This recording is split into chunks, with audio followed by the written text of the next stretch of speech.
네, 안녕하세요. 저는 액티브 ETF 운용이라는 주제로 활동을 하게 된 스윅시 팀의 팀장 신동준입니다. 저는 이번에 파이썬을 이용한 ETF 운용 자동화에 대해서 이야기해 보고자 합니다.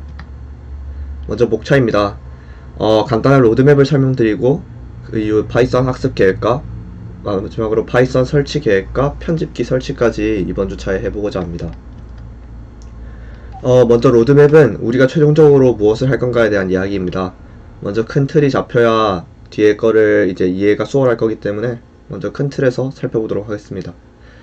먼저 크게 세 가지로 나뉠 수 있는데 이제 밸류에이션의 자동화, 트레이딩의 자동화, 백테스팅의 자동화 이렇게 세 가지로 나뉩니다.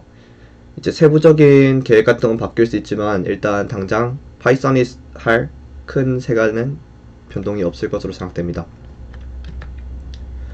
먼저 밸류에이션 자동화입니다.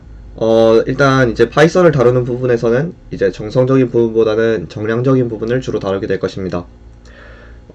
이제 해외 주식의 다양한 지표, 이제 뭐 재무제표를 기반으로 한 지표라든지 아니면 RSI 같은 과매수 지표라든지 등등 여러가지 티커를 활용하여서 이제 밸류에이션을 할 건데요. 이제 밸류에이션을 하기 위한 자료를 받아오기 위한 사이트로는 finviz.com을 이용할 예정입니다. 왜냐하면 제가 이것저것 뭐 인베스팅이나 여러가지 사이트를 다 찾아봤는데도 이제 각각 크롤링을 돌려봤을 때 이 사이트가 가장 빨랐기 때문에 이걸 이용할 거고요. 아래는 이제 finviz.com에서 이제 지원해주고 있는 여러가지 지표들입니다. 먼저 이걸 왜 해야 되는가를 정확하게 이해하고 가야 뒤에 이해가 수월하실 거예요. 일단 저희가 이제 하려는 게 액티브 ETF, 즉 펀드의 특성을 가지는데 이제 수십 개에서 정말 수백 개의 종목을 다룰 수도 있습니다.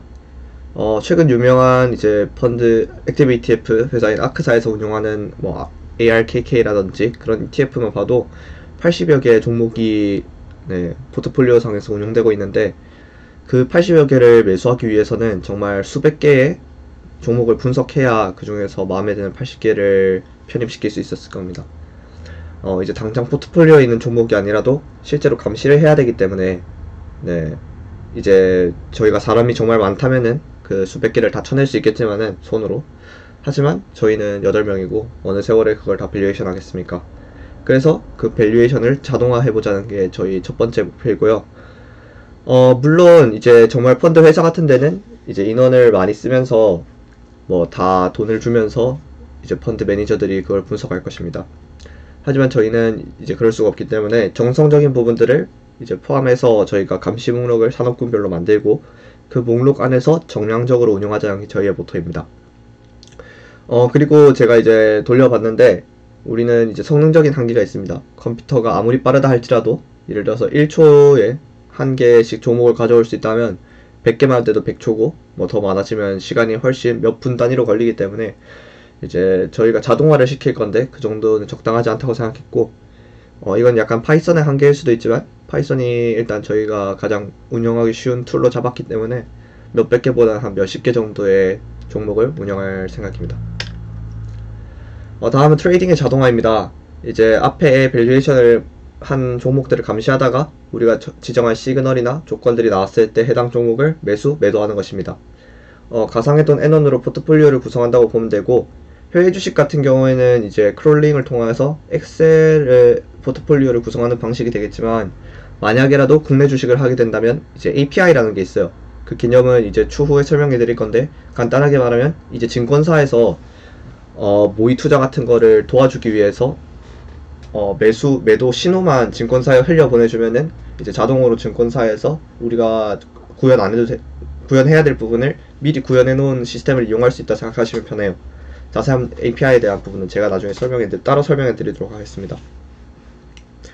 이제 그래서 일단 처음 계획은 매도한 기록을 엑셀에 자동으로 기록해주는 과정 정도로 생각하시면 되고, 이제 자동으로 수익률 계산, 그래프 등을 이제 볼 수 있을 것입니다. 그래서 저희 포트폴리오의 1차적인 목표는 기간 내 시장 수익률, 그러니까 미국의 3대 지수 S&P, 나스닥, 다우의 평균을 낸 것보다 높은 수익을 낼 것입니다.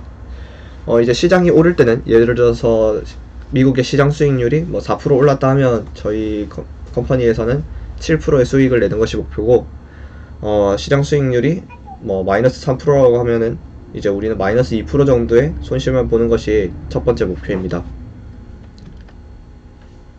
세 번째, 마지막으로 백테스팅에 대한 부분입니다. 백테스팅이란 간단히 말해서 과거의 데이터로 우리의 전략을 테스트해 보는 것입니다. 우리의 전략이 뭐 언제 사고 언제 팔아라 이런 전략들이 과거 데이터에서 얼마나 수익률을 기록할 수 있는가 이것을 알아보는 것이 백테스팅이 되겠고요. 이제 흔히들 이제 이런 데이터들을 시계열 데이터라고 하는데 이제 백테스팅의 경우는 시계열 예측이 될 수 있겠죠. 물론 주가는 과거 데이터와 똑같이 가지 않습니다. 하지만 기업의 특이한 호재, 악재가 없다는 전제하에 그리고 저희는 이제 산업군 단위에서 여러 개의 기업을 매수할 거기 때문에 이제 각 기업의 악재 호재는 서로 상쇄될 수 있다는 가정하에 이제 추세가 유지될 가능성이 높다고 생각할 수도 있고요. 그리고 이 자체가 백테스팅이라는 개념 자체가 미래 주가를 예측하는 이런 느낌이 아니라 이제 과거에 이 전략이 얼마나 타당한가 이 효율성에 집중하는 것이기 때문에 과거의 주가가 완전히 똑같이 가지 않는다 해서 이 백테스팅이 전혀 의미를 가지지 않는 것은 아닙니다. 다음은 파이썬 학습 계획입니다. 먼저 파이썬 설치와 파이썬을 전혀 접해보시지 않은 분도 있기 때문에 제가 파이썬 설치와 코드 편집기 설치하는 코드 에디터 설치에 대해서도 알려드릴 거고요. 그리고 파이썬을 배우기 위한 약간의 기초 지식과 더불어서 이제 파이썬의 정말 기초적인 부분에 대해서 설명해 드릴 겁니다. 처음에는 점프 투 파이썬을 기반으로 진행할 예정이었으나 다른 파이썬 증권 데이터 분석이라는 다른 책을 이용해서 그 커리큘럼을 따라가면서 설명을 해드리고자 하고 이제 뭐 파이썬에서 데이터를 다루기 위한 툴이나 뭐 백테스팅을 위한 툴, API를 가져오기 위한 툴 여러가지 라이브러리가 있어요. 그 부분에 대한 이해까지가 고급 과정이 될 것 같습니다. 일단 첫 번째 섹션은 여기까지 하도록 하겠습니다.